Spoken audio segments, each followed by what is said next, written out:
The ring didn't make a sound when it hit the table. It just spun, quietly, like it didn't want to interrupt the party behind me. I didn't wait for her to see it. I just stood there, shoulders burning, face numb, heart in freefall, and watched her laugh. Her head tilted back. Her hand grazed his wrist like she'd done it 1,000 times before. The kind of casual familiarity you don't fake. She didn't notice me yet. Of course she didn't. I'd been standing in that corner for 8 minutes. 8. I counted, because I'm the kind of man who counts things when he's hurt. I counted her laughs. 5. I counted how many times she touched her hair when he leaned in. 3. I counted the seconds she let her eyes linger on his lips when he whispered. 22. She hated when people whispered in her ear. But apparently not him. People around me were drinking, dancing, taking selfies under the stupid golden balloon arch. I felt like I was drowning in molasses, stuck between the song playing in the background and the one I remembered from the first time she said, "I do." Except this time, there was no altar. Only a rooftop bar, and a man in a navy jacket with his hand dangerously low on the back of my wife's dress. I could have walked out quietly. I could have swallowed it, like I always did, and driven us home in silence. Waited for her to shower the perfume off. Pretended her laughter wasn't still echoing in my skull while she slept beside me, back turned, like a stranger who just borrowed my bed. But tonight, I brought the ring. Not for a proposal, not even for an anniversary. I brought it because I wanted to remind her of something. Something sacred. Something lost. And I wanted her to see me let it go. So I placed it on the table. Not a dramatic drop, no big gesture. Just set it down. Like a receipt. Like the bill for everything I'd been too stupid to notice. And then I turned. That's when she saw me. And God, her smile didn't just fade. It shattered. Her body tensed. The glass in her hand trembled. The guy beside her looked confused, the way someone does when the curtain drops and they realize they've been center stage in someone else's tragedy. I didn't speak. Didn't need to. The ring said enough. But I'll say it here because I can't sleep. Because it's 3:46 a.m. And I'm in the apartment we used to share, surrounded by photos that don't mean anything anymore. Because someone needs to hear what happens when love rots slowly, and then all at once. And if you think that moment with the ring was the twist, you're not even close. She didn't come running. There was no dramatic gasp or tearful sprint through the crowd. No one dropped their drink. In fact, most people didn't even notice anything had happened.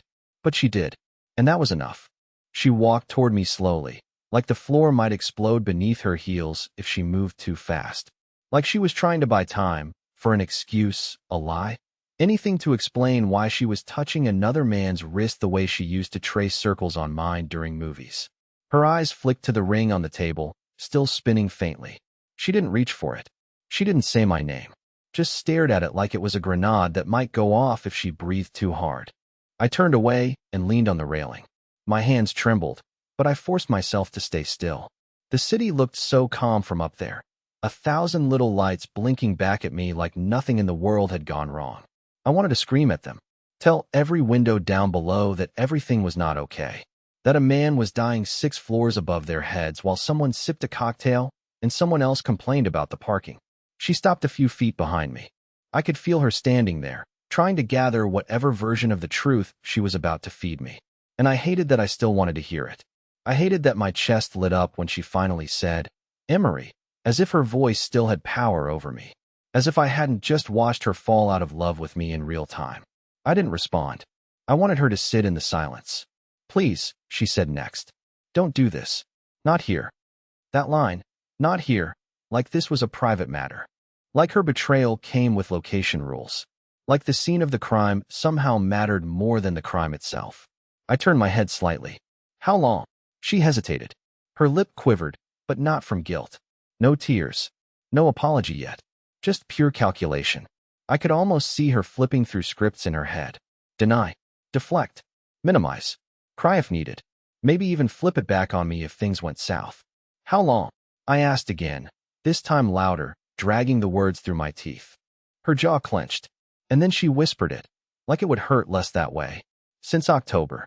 My heart didn't drop. It didn't even flinch. It just stopped. October. That was the month I took on a freelance side project to help cover her student loans faster. That was the month she told me she needed more space to work on herself. That was the month she stopped saying, "I love you," unless I said it first, and even then, she said it like a question. I looked down at my hands. I had clipped my nails before the party, washed behind my ears, worn the shirt she liked, even polished my shoes, because I wanted to be the man she remembered falling for. Turns out she remembered someone else entirely. I let out a laugh, a single, bitter puff of air. She flinched. "Who is he?" I asked. Not because I didn't know. I had an idea, but I wanted to hear her say it. Wanted to watch the lie die in her throat. She hesitated, then said his name. And when she did, something in me snapped. Not loud, not angry, just clean, final, like a door closing softly behind you with no intention of ever opening again. That's when I said, "Go back to him." Her eyes widened. "Emery, I didn't." I cut her off. "You did. You are. And you chose him already. I just didn't get the memo until tonight." I walked past her, back toward the table, back toward the ring. I looked at it for the last time. I didn't take it, didn't pocket it, didn't even flip the box closed. I left it there, alone on the table. Let someone else wonder what story it belonged to. Let someone else clean up the mess. She didn't follow me right away. She stood there, arms crossed over her chest like she was cold. But she wasn't cold. She was exposed. She had spent months thinking I'd never notice. That I was too soft, too passive, too meek. And she was right. Until I wasn't. That night didn't end in shouting, or slamming doors, or ripped clothes and broken glass. It ended in something worse. Quiet clarity. But that wasn't the last time I saw her. And it definitely wasn't the last betrayal. The next morning, her mother called me. That's what people don't understand about betrayal. It doesn't end when you walk out. It doesn't even end when you say the words out loud. It lingers. In unexpected voicemails. In awkward silences at family dinners. In the way your phone buzzes and you hope it's an apology, but deep down you know it won't be. I hadn't slept at all. I just sat in my car all night in front of a closed pharmacy parking lot with the engine running, watching the fog on the windshield form and vanish in patterns. At one point, I turned the radio on, just to hear something other than my own heartbeat. Some local station was playing soft jazz. It felt so wrong, like background music to a funeral no one else knew was happening. I hadn't told anyone. I didn't want pity. I didn't want advice. I didn't want to hear someone say, "You'll be okay," when I clearly wasn't. But her mom, Sheila, she must have heard something. Maybe Melina called her. Maybe someone saw me leave. I don't know. But her name lit up on my screen at 9:12 a.m. I stared at it, thumb hovering over decline, but I answered. I don't know why. Maybe I wanted someone to tell me I imagined it. Maybe I wanted to feel like I still belonged to some version of that family, even if it was already unraveling. Her voice was careful, like she was stepping over glass. "Emery? Hey, I heard something happen last night." I didn't know how to answer. Part of me wanted to lie. Say it was nothing. Say I was just tired. But the truth had already exploded. What was left to hide? "I caught her," I said flatly. "With someone else." There was a pause. That kind of pause that says more than a scream. Then a soft, breathless, "Oh my God." And for a second, I thought she might cry. But instead, she whispered something that knocked the air out of me completely. "This isn't the first time, Emery."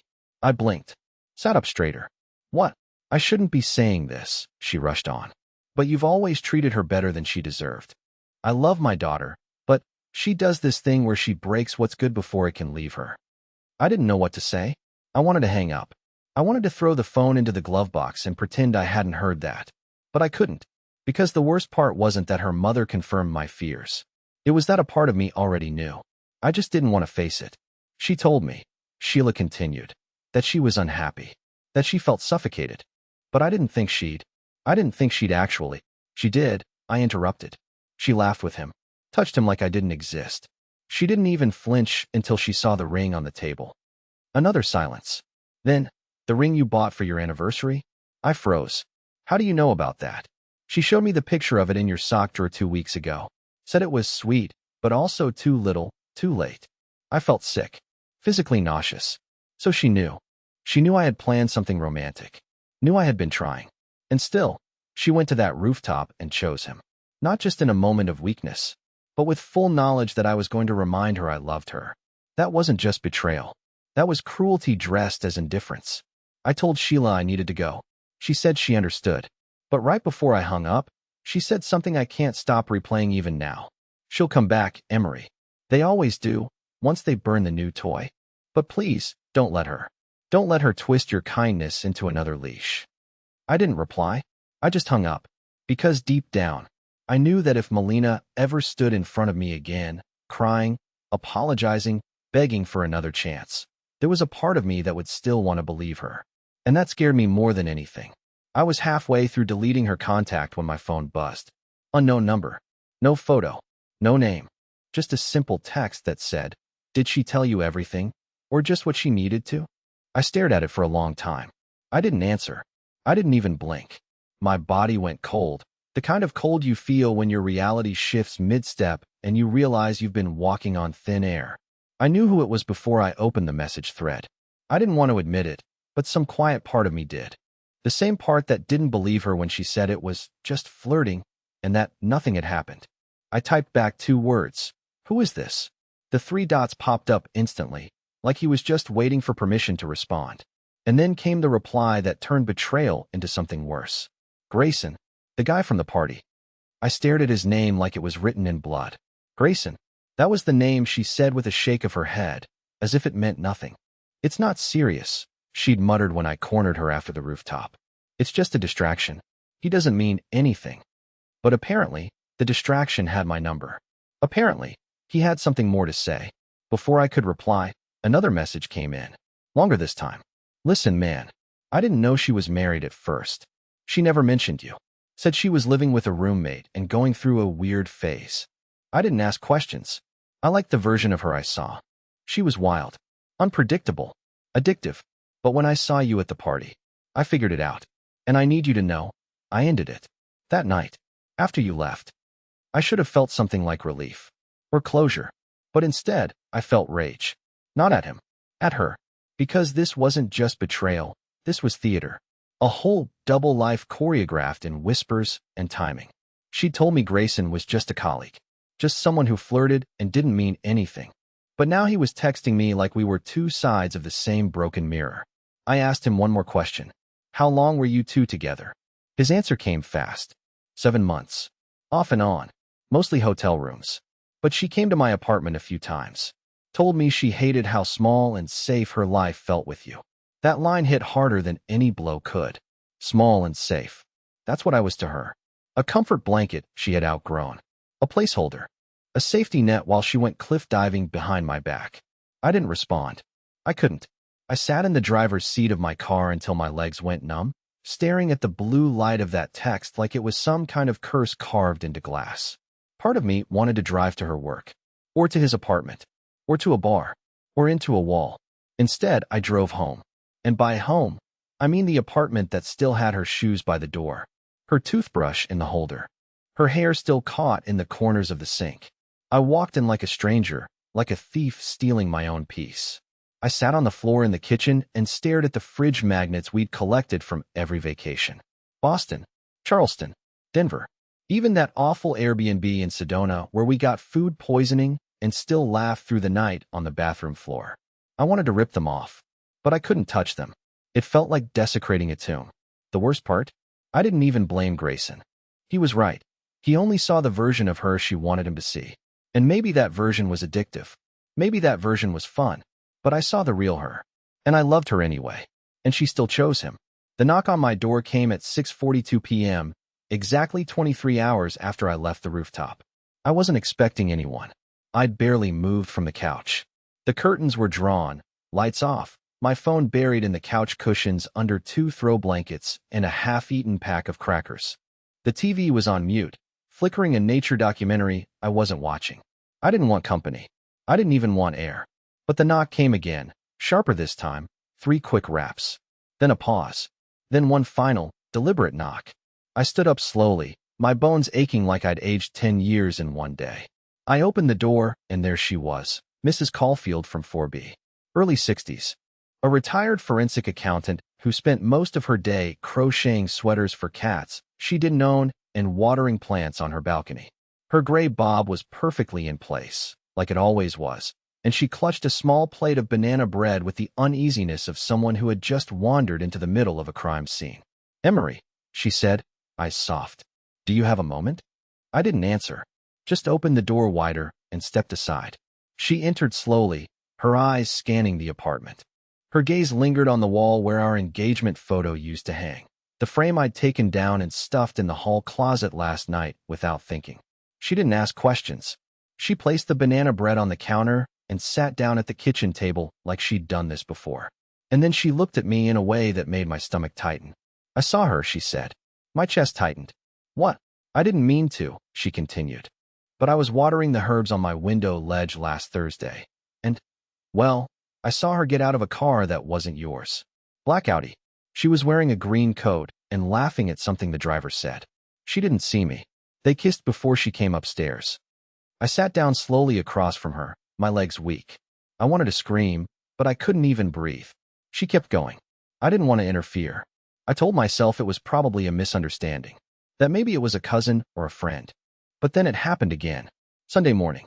She left in leggings and a hoodie around 8 a.m. Came back around 1 p.m. in different clothes. Different hair. Like she'd gotten ready somewhere else. The same car. The same man. I stared at the plate of banana bread, suddenly furious at how calm it looked. At how normal this all felt. Like this was just gossip over coffee and baked goods, and not the autopsy of my marriage. She knew I'd be home. I whispered. She knew. "Mrs. Caulfield nodded, her eyes glistening now. "I'm sorry, Emery. I truly am. You've always been kind. Quiet. Thoughtful. I don't know why she did it because she could." I cut in. My voice cracked sharp. "Because I made it easy. Because I kept saying yes. Kept making excuses. Kept being safe. She wanted chaos. Wanted something shiny and reckless. And I just kept believing that love was enough." There was a long silence. The kind that sits in the air like fog. Then she reached into her purse and pulled out a small envelope. I wasn't sure if I should bring this, but she dropped it in the hallway on Monday. I was going to give it back, but then I heard what happened. I took the envelope. No name on it. No writing. Just a folded piece of paper inside. My hands shook as I opened it. It wasn't a letter. It was a receipt. From a hotel. One I didn't recognize. Dated 2 weeks ago. 2 nights. 1 room. Under her name. Paid in full. I sat back in the chair and felt the floor slide out from under me all over again. Because I realized something in that moment. She wasn't just having an affair. She wasn't just escaping. She was building something with him. Living a second life. Spending money. Making plans. And I had no idea how far it went. Mrs. Caulfield stood, touching my shoulder gently. "I won't tell anyone. I just thought you deserved to know." I nodded numbly. She left. I sat there for another hour, the receipt on the table, untouched banana bread beside it. And all I could think was, what else don't I know? What else did she build behind my back? What other version of me exists in her mind? The idiot, the placeholder, the man she used for insurance while she lit fires in other rooms. Because now it felt like I hadn't just lost a wife. I'd lost years of truth. I didn't plan on opening her laptop. I swear to God, I didn't. It had been sitting there on the kitchen counter for days, ever since she started sleeping at Ashley's, which we both knew was code for wherever the hell Grayson lived. I didn't touch it at first.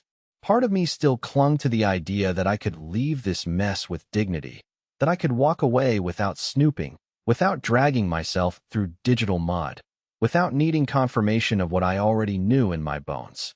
But then she texted me. After 4 days of silence, after Grayson's message and Mrs. Caulfield's visit and the hotel receipt that still lay like a dead bird on my kitchen table, she texted me. "Can we talk soon? I think we need to figure out next steps like adults." Like adults. The woman who torched our marriage in secret hotel rooms now wanted to process the fallout like we were splitting chores. She didn't ask if I was okay. Didn't say sorry. Just, next steps. As if I were a spreadsheet. As if this was a business pivot and not a goddamn personal apocalypse.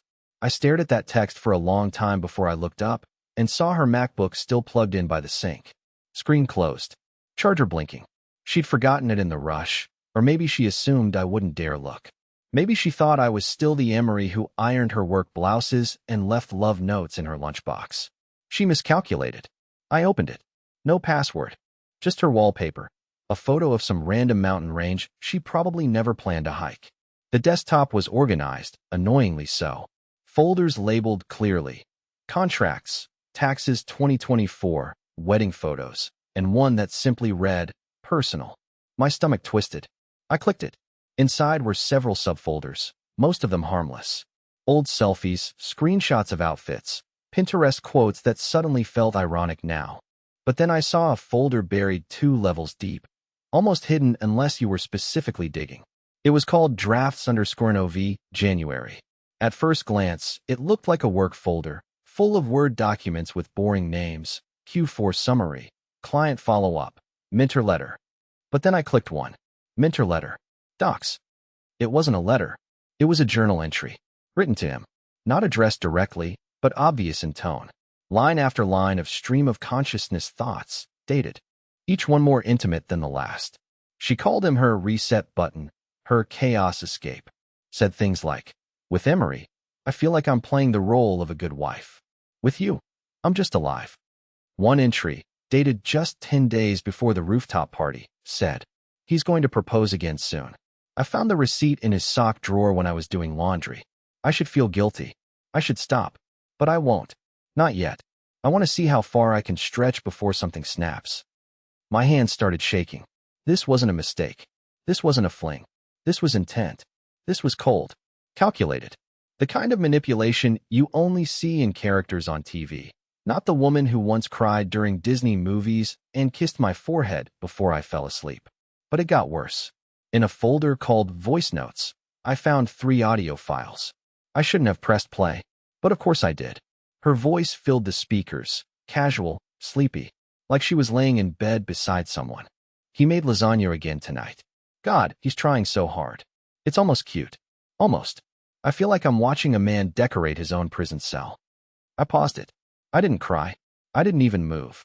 Just sat there and stared at the progress bar, counting seconds I'd never get back. Because the worst part wasn't what she said. It was how comfortable she was saying it. No guilt. No shame. Just boredom. Like my love was an old show she couldn't bring herself to finish. I copied everything. Every file. Every note. Every draft. Not because I planned to use it, but because I needed to know that I hadn't imagined it. That the gaslighting, the distance, the half-smiles and cold shoulders weren't in my head. I needed proof. Not for the world, but for the version of me that still whispered, maybe this is your fault. But before I closed the laptop, I saw one last folder. It was called if_Emery_finds_out. My blood ran cold. I double-clicked it. And what I found inside wasn't an apology, wasn't a confession. It was a plan. There were 5 files in that folder. 5 documents neatly named, numbered, and dated. It was like walking into a crime scene where the killer had already labeled the evidence for you. Not because they were careless, but because they wanted to be caught eventually. Or maybe because they never imagined the victim would fight back. The folder was called if_Emery_finds_out. But what it really meant was, when I opened the first document, just a single sentence at the top of a blank page. If he finds out, control the narrative. Below that were bullet points. I'm not exaggerating, Lesia, actual bullet points like a damn strategy brief. Cry immediately. Say it wasn't physical until he demands proof. Bring up his emotional distance. Use routine. Predictable. Checked out. Remind him he hasn't touched you in weeks. Say you were going to end it anyway.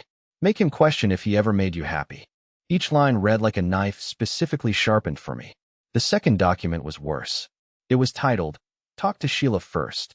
That was her mother. Inside were notes about how to prep her mom in case I called her.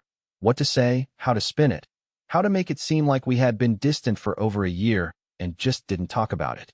She had planned a backup script for her own mother. The same woman who cried on my wedding day and called me the only man who ever calmed Melina's storm. I felt physically sick. I stumbled back from the laptop and gripped the counter, eyes burning. My mouth was dry, but I couldn't bring myself to drink anything. I didn't want water. I didn't want food. I wanted to throw the computer through the wall, rip the cables out, light it all on fire, scream. But I didn't. I went back to the third file, finances and backup. It was a spreadsheet, clean, organized, and brutal. It listed every shared account, every joint expense, and a second column labeled after. That's when I saw it. She had already moved half our emergency fund into a private savings account, transferred in small increments, once a week, for over 2 months. I hadn't noticed because she kept the paper statements and had accidentally turned off email notifications. There was also a list of passwords, mine. Things she'd guessed or memorized, streaming accounts, cloud storage, even my old recovery email tied to my freelance business. And one terrifying line at the bottom. Delete backups before talk. If he reacts violently, call Jason. Jason? I didn't know a Jason. I checked the fourth document. It was a contact list. Half of them were friends I hadn't heard her mention in years. Others were clearly burner names. One labeled J had a note next to it. Lawyer. On standby. Met via Grayson's friend. Private. Clean. Doesn't ask questions. My entire body went cold. This wasn't reactionary. It wasn't a panic move. She had been planning for me to find out. Not just preparing to lie, but preparing to survive it. Preparing to win. This wasn't about love anymore. It was war. The fifth and final file was just one sentence. No formatting. No title. If this fails, tell him you're pregnant. I stood up so fast the chair fell over behind me. She wasn't pregnant. I knew that. She had an IUD. She told me just last month during one of our awkward silent breakfasts that she didn't want to bring a kid into something this messy. But that line, that one line, made it clear how far she was willing to go. She was playing chess with my entire life, and I hadn't even realized we were on a board.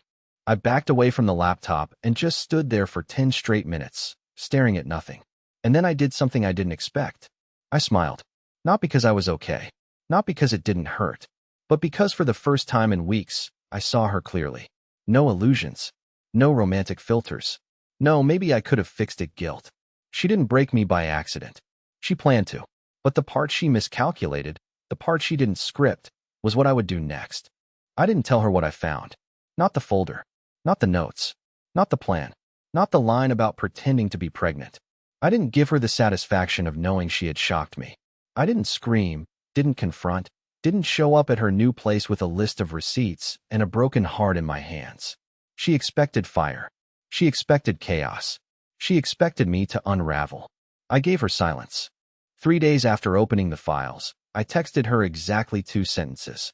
Everything you need will be with the lawyer Monday morning. Please don't contact me again unless it's legal. She replied in less than a minute. First with 3 question marks. Then a longer message. Wait, can we talk? Please don't make any decisions yet. You're acting like this is over, and I don't even know what you think you know. I didn't reply. Because the version of me she manipulated, the soft-spoken man who flinched when she rolled her eyes, who begged for crumbs of attention, who thought love meant staying no matter what, that man was gone. He died somewhere between the 3rd voice note and the spreadsheet labeled after. I didn't get revenge. I didn't post anything. I didn't forward the folder to her boss like I wanted to, even though one of the entries made it clear she'd blurred more than a few professional lines. Instead, I rebuilt. I took a few weeks off work, deleted every photo of us from my phone. I boxed her things, all of them, and left them with the lawyer, along with a key. I changed my passwords, transferred what was left of our joint savings into a separate account, and called the landlord to remove her from the lease.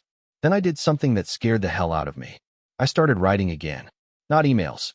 Not angry letters I'd never sent. Writing. Real writing. Something I used to love before life became a series of apologies for not being interesting enough. I started small. A few short stories, bits of dialogue, unfinished pages. But it felt like breathing again after months of being underwater. I joined a men's group. I went on long walks without a destination. I let my phone die on purpose and didn't panic when no one texted. I started sleeping with the windows open, and this time, I turned the fan on because I wanted to, not because someone else demanded comfort at my expense. Weeks turned into months. And then one day, I woke up and realized I hadn't thought about her once the day before. That's the part they don't tell you about healing, that it's not loud. It's not triumphant music swelling as you walk away. It's just quiet, peaceful, like finally turning off a faucet that's been dripping for years. I heard through a mutual friend that she moved to Chicago, that things didn't work out with Grayson, that she tried dating someone new and it got messy. But that's all I know. That's all I want to know. Because here's the truth. She didn't break me. She freed me. And as painful as it was to learn who she really was, I'm grateful now. Because without her betrayal, I would have stayed asleep in a life where I was slowly disappearing. Now I show up for myself. Now I choose peace over chaos. Truth over illusion. Growth over guilt. And if she ever walks into a rooftop party again, laughing, Charming, touching someone like they're her newest secret. I hope she sees my face in a crowd and remembers what she lost. Not because I want her to hurt, but because I don't.